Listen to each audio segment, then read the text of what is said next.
الفنانة زينب العسكري، بنرحب فيكي بالإمارات نيوز، اشتقنا لك. الله يخليك، وأنا سعيدة جدا بهاللقاءات لأن ترجعني للجمهور اللي افتقدته، وأحس إنه هو فعلا يعني مضيت فترة لكن عدت لهم إن شاء الله بشيء جديد ويكون مميز، تواجد إنساني اجتماعي يعني إن شاء الله يخدم المجتمع يا رب. طيب أنت كنت بالقبل كنت ماخذي قرار الاعتزال التام. لا، هو مش الاعتزال، هو أنا تركت المجال الفني، التمثيل طبعا لأنه ما كان عندي وقت وخلاص إنه حاولت إني أتوجه لأسرتي الصغيرة اللي أنا الحين معاها، فعشان كذي كان هذا هو سبب ابتعادي عن المجال الفني. لكن كتابة وإنتاج لا زالت شركتي موجودة يعني، بس هو كسل مني إني لحد الآن ما ظهرت على الشاشة ككاتبة ومنتجة، لكن التمثيل كنت من قبل مقررة إذا تزوجت إني راح أبتعد عن مجال التمثيل لأنه كان صعب صراحة إني أنسق بين الاثنين يعني. طب هلا عرفنا إنه أنت عم تحضري لعمل كتير مميز وحلو. تمرد. الاسم اي طبعا كان قبل ما اترك المجال الفني وابتعد عنه كنت كاتبه هذا المسلسل، كتبت منه كم من حلقه، بس الحين قاعده ارجع اني اكتب باقي الحلقات ان شاء الله. يعني كل سنه اقول ان شاء الله هذه السنه، بس انا كسلانه وان شاء الله، لكن بتشجيع الجمهور ان شاء الله راح اتشجع اني اواصل كتابه المسلسل. هو عمل خليجي بحت. هو يعني عمل اجتماعي، يعني يناقش مواضيع اجتماعية، فما يتعلق بالخليج بس، أكيد يتعلق بالمشاكل الموجودة، القضايا الموجودة في الحياة يعني، وأكيد بيتغير في أشياء فيها الحين طبعا المواضيع الجديدة اللي طلعت، أكيد في مواضيع ثانية إن شاء الله بتطرق لها من خلال المسلسل. طبعا هلا في ناس يمكن حيكونوا مش سعداء بعودتك للفن. ليش؟ أنا دائما لما كنت موجودة بالفن سعيدة بالكل، فما أعتقد أنهم يعني الحمد لله أنا يعني لما كنت في المجال الفني كلهم كانوا أصدقائي وكلهم كانوا ما كان في عداوات الحمد لله. يعني إذا تلاحظت إن لو راجعت الماضي الجميل اللي أنا قدمته في الفن، يعني تشوف إن كلهم كنا حبايب. يمكن الحين في مشاكل للأسف أشوف وأنا مستغربة، على أيامنا ما كان في هالكم الكبير من المشاكل، فما أدري شنو السبب. للأسف إحنا يمكن قبل يعني قلوبنا كانت متصافية أكثر، ما أدري. بلكي السوشيال ميديا هي هو ساعات في ناس ما يعرفون الشهرة شنو هي، هذه الضريبة. انك انت فنان، احنا كنا لما نقدم رسالة كنا نحب مجالنا، نحب بعضنا، عشان كذي كان العمل يطلع بشكل قوي. الحين الصراحة يعني مو طبعا الكل عشان ما نظلم الكل، الحين في هجوم يعني شخصي على البعض، كل واحد يهاجم الثاني، وهذا احس ان هذا يدمر الفن تماما، لان اذا ما كان في حب ما بيكون في انجاز، ما بتكون في رسالة.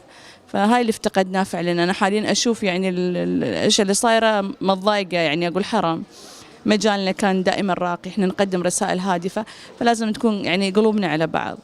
مين بتحسي اخذ محل زينب العسكري؟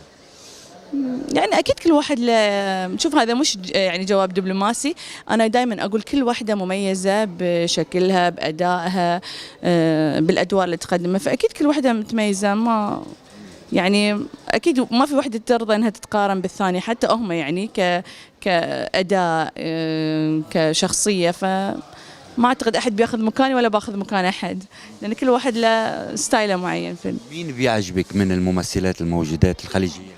كل واحده بصراحه كل واحده تقدم شيء مميز اكيد تعجبني. يعني في مجموعه كبيره كانوا طالعين معاي، ومثلا انا احب هيا عبد السلام، احسها تنوع في ادوارها. أحب حتى هنادي الكندري ما شاء الله، أشوف لها جو حلو. طبعا في العمالقة اللي موجودين مثل سعاد وحياة وهدى حسين، هذول لهم جوهم. شجون أيضا لها جو مميز، يعني ما شاء الله كلهم، أخاف أظلم أحد، إلهام الفضال، كل واحدة لها يعني مثل ما قلت لك، عشان شي أقول لك ما حد ياخذ مكان أحد، لأن كل واحدة لها ستايلها وكل واحدة لها شخصيتها وأدائها المميز. هل حتى تختاري شخصيات معينة تمثل معك؟ في، بس يعني يمكن الشخصية اللي أعاني منها البطلة، لأن كنت حاطة في بالي أن أنا أقدم الشخصية، فالحين لما أحط مقارنة لأي شخص مثل ما قلت كل واحد له أداءه فشوي صعب، لكن مثل ما قلت كلهم متميزات. بس هاي الدور يعني أحس في التمرد البطلة وايد يعني شخصيتها صعبة، يعني شخصية مركبة مش شخصية عادية، فيبي لها فعلا فنانة تكون قد هذا الدور ان شاء الله يعني. وبالرجال في حدا؟ طبعا في كثير، في في يعني شخصيات. انا كنت حاطه في بالي شخصيات للاسف يعني كان المفروض يعني يكونوا موجودين بس توفوا يعني، بس الحين بحاول أراجع مرة ثانية شنو الشخص، لأن الحين ما حطيت شنو صراحة. هل هي قصة واقعية عشتيها؟ لا، أنا دائما أكتب القصص الواقعية اللي أشوفها في حياتي، يعني اللي أصادفهم يقولوا لي مثلا حكاياتهم، بس أنا أحاول طبعا أغير بعض الخطوط اللي في المسلسل، لكن هي أكيد قصص واقعية أنا سمعتها. يعني كل المسلسلات اللي كانت من إنتاجي وتأليفي مثل العذاري، بلا رحمة، لحظة ضعف، لعنة امرأة، كلها قصص واقعية سمعتها من الناس ونقلتها عبر الشاشة، بس بطريقتي الخاصة، وطبعا تغيير في الأحداث، بعض الأحداث. هل بتخلي أولادك يدخلوا هذا الوسط؟ أنا دائما أقول اللي يحب المجال يعني لا شعوريا مثل ما أنا دخلته، يمكن خواتي كلهم كانوا يحبون الفن ودخلوا معي بس ما استمروا، لأن ما كان في الشغف اللي فيني أنا للفن. أنا يمكن استمرت لأن كنت أعشق الفن يعني من صغري وأنا مستمرة، بس خواتي ما وصلوا. فهذا الشيء أنا أقول دائما لرغبة الشخص شنو يتمنى، شنو يتمنى يقدم، حتى مثلا مش شرط الفن، حتى الأمور الفنية. يعني كل واحدة لها من بناتي أحس هواية معينة، اللي تحب الرسم، اللي تحب، فأكيد الاختيار لهم. بس أنا أقول مجال فني متعب، يعني صراحة ياخذ من وقتك، ياخذ من جهدك، ياخذ من حياتك الشخصية والعائلية. يعني أنا كنت أفتقد الأجواء العائلية لما كنت في المجال الفني، يمكن الحين شوية أعيشها أكثر، لأن خاصة كفنانة تمثيل وايد ياخذ من وقت الإنسان ومن جهده.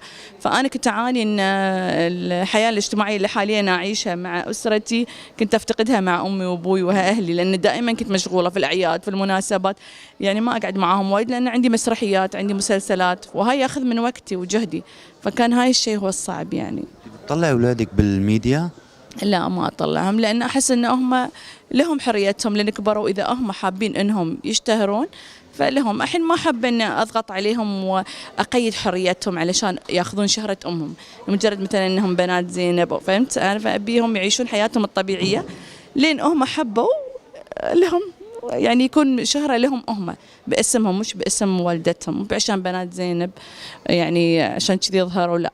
فنشوف. بعد هالغيبة عن الوسط الفني، شو رأيك بالوسط الفني حاليا؟ أنا صراحة مقلة جدا في متابعة الأعمال الفنية، يعني حتى في رمضان تلقى ما عندي وقت، أحس مثل ما قلت لك حياتي الأسرية ماخذتني شوية. الحين حاليا مشاركاتي في المعارض في المهرجانات شوية ماخذة من وقتي، قليل ما أتابع التلفزيون يعني. فصراحة مش يعني متابعة جيدة للشاشة للأسف الشديد، يعني مع أن ساعات خاطري، لأن تعرفين قاعدة أكتب مسلسل لازم شوي أتابع عشان أشوف الوجوه الجديدة اللي ممكن تشارك في العمل، أشوف شنو الشخصيات اللي ممكن أركبها في المسلسل التمرد الجديد اللي قاعدة يعني أكتبه، بس ما في وقت. بس لازم أنا فعلا لازم أرجع أتابع مرة ثانية. كل التوفيق. الله يخليك، وشكرا على اللقاء الحلو الممتع. حسيت انه يعني قاعدين تسترجعون الاشياء اللي ابي اقولها فعلا، والحمد لله. شكرا لك. ان شاء الله يا ربي ان اقدم شيء مميز لجمهوري، مو شرط بتواجدي الفني، بتواجدي الانساني والاجتماعي معكم ان شاء الله. مبارك عليكم ما تبقى من شهر الفضيل، وإن شاء الله يا ربي يكون هذا الشهر شهر كالعادة هو شهر رحمة وخير علينا كلنا، وكل عام وانتم بخير بمناسبة العيد مرة واحدة أختصرها لكم، وإن شاء الله يا رب يكون ضيفة خفيفة على قلوبكم كلكم، وكل عام وانتم بخير.